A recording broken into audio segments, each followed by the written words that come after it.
मेरे ताजुश शरिया हज के लिए ले गए थे, तब भी दुनिया वालों ने देखा था कि ताजुश शरिया ने इमाम हरम के पीछे नमाज नहीं पढ़ी, क्योंकि उनका अकीदा दुरुस्त नहीं था, उनके अकायद और नजरियात खराब थे। इसलिए मेरे ताजुश शरिया ने उनके पीछे नमाज नहीं पढ़ी। जब ताजुश शरिया ने नमाज नहीं पढ़ी तो किसी ने कहा, ये अख्तर रजा, ये अरब है अरब, यहाँ हुसामुल हरमैन का दर्स नहीं चलेगा, यहाँ अद-दौलतुल मक्किया का सबक नहीं चलेगा, यहाँ तमहीद ईमान पढ़ के नहीं सुना सकते। अगर इमाम हरम के पीछे नमाज पढ़ोगे तो तुम्हें काबे का तवाफ करने दिया जाएगा, अगर इमाम हरम के पीछे नमाज पढ़ोगे तो तुम्हें आबे जमजम से शिकम सैर होने दिया जाएगा, अगर इमाम हरम के पीछे नमाज पढ़ोगे तब तुम्हें नबी के गुंबदे खजरा का दीदार करने दिया जाएगा।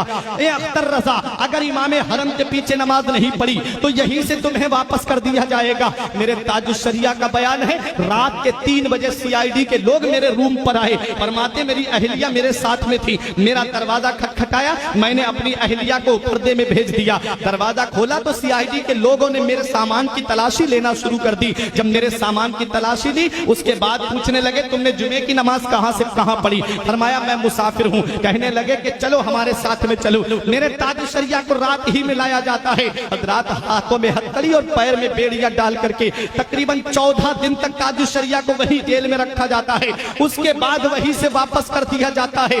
जद्दे तक हथकड़ी डाल करके लाई गई मेरे ताजुश शरिया के। मेरे ताजुश शरिया फरमाते मेरी जिंदगी की पहली जोहर की नमाज थी जो उन जालिमों की वजह से मेरी कज़ा हो गई। जब मेरे ताजुश शरिया को जद्दे पे छोड़ा गया, जब ताजुश शरिया से कहा गया कि अख्तर रजा जिस दिन इमाम हरम के पीछे नमाज पढ़ोगे उस दिन तुम्हें सारे अरकान अदा करने दिए जाएंगे। मेरे ताजुश शरिया ने फरमाया, ये लोगों परेशान कर रहे हो, इतना याद रखना, अगर अख्तर की मोहब्बत सच्ची होगी, अख्तर का इश्क सच्चा होगा, अख्तर का प्यार सच्चा होगा तो वो दिन दूर नहीं है कि तुम खुद मुझे दावतनामा दे करके बुलाओगे। मेरे ताजुश शरिया सऊदिया हुकूमत के नुमाइंदों से कह के आते हैं, अगर अख्तर का इश्क सच्चा होगा, अख्तर की मोहब्बत सच्ची होगी तो तुम देख लेना, वजूद में इश्क रसूल है, सांसों में इश्क रसूल है, कलम में इश्क रसूल है, जात में इश्क रसूल है, किताबों में इश्क रसूल है, तसरीफ में इश्क रसूल है, अरे अक़वाल में इश्क रसूल है, अफ़आल में इश्क रसूल है, आमाल में इश्क रसूल है, सीरत से इश्क रसूल की किरणें फूट रही हैं, कैरेक्टर से इश्क रसूल की झलक नजर आ रही है।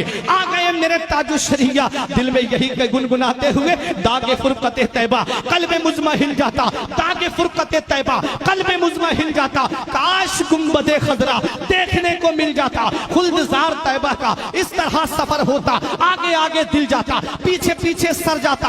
आ गए मेरे ताजुश शरिया बरेली की सरजमीन पर, और जब बरेली की सरजमीन पर दुनिया वालों ने देख लिया कि चंद दिन नहीं गुजरे थे, वही सऊदिया हुकूमत के नुमाइंदों ने दावतनामा सोने के तश्त में सजा करके मेरे ताजुश शरिया के लिए बरेली भेजा। ताजुश शरिया दावतनामा हाथ में लेके दुनिया वालों को पैगाम देते हैं, ऐ देखो ये वही सऊदिया हुकूमत है जिसने नबी के गुंबद का मुझे दीदार नहीं करने दिया था। ऐ बहादुरपुर वालों, वाकई ताजुश शरिया से मोहब्बत है तो आने वाले जुमले पे खामोश नहीं रहोगे। मेरे ताजुश शरिया दावतनामा हाथ में लेकर के गुंबदे खजरा की तरफ रुख करके ये पैगाम देते हैं, जहां पानी अता कर दे भरी जन्नत हिबा कर दे, जहां पानी अता कर दे भरी जन्नत हिबा कर दे, नबी मुख्तार कुल है जिसको जो चाहे अता कर दे।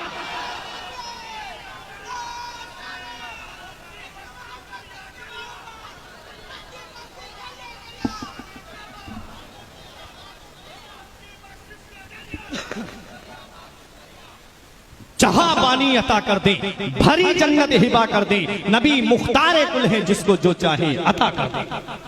नबी मुख्तार कुल है जिसको जो चाहे अता कर दे। सऊदिया हुकूमत ने मुजाहिद मिल्लत को भी रोका था, परवरदिगार आलम के करम से मदीने वाले मुस्तफा ने बुलाया दूसरी साल मेरे मुजाहिद मिल्लत, और ताज शरिया को तो इतना बुलाया कि खुद फरमाते उनके दर पे अख्तर की हसरतें, उनके दर पे अख्तर की हसरतें हुई पूरी, साइले दरे अक़दस कैसे मुनफ़इल जाता, यौमा नहशुरुल मुत्तक़ीना इलर रहमान वफ़दा। रब फरमाता है हम क़यामत के दिन अपने वलियों को अपनी बारगाह में दूल्हा बना करके बुलाएंगे। जहां हुजूर मुजाहिद मिल्लत दूल्हा बन के जा रहे होंगे, हम गुलाम उनके पीछे पीछे बाराती बन के जा रहे होंगे। उनकी अदाओं को अपनाओ, उनके तरीके को अपनाओ। ये अल्लाह वाले जो है पूरी जिंदगी शरीयत पे अमल करते रहे, बदअकीदों से दूर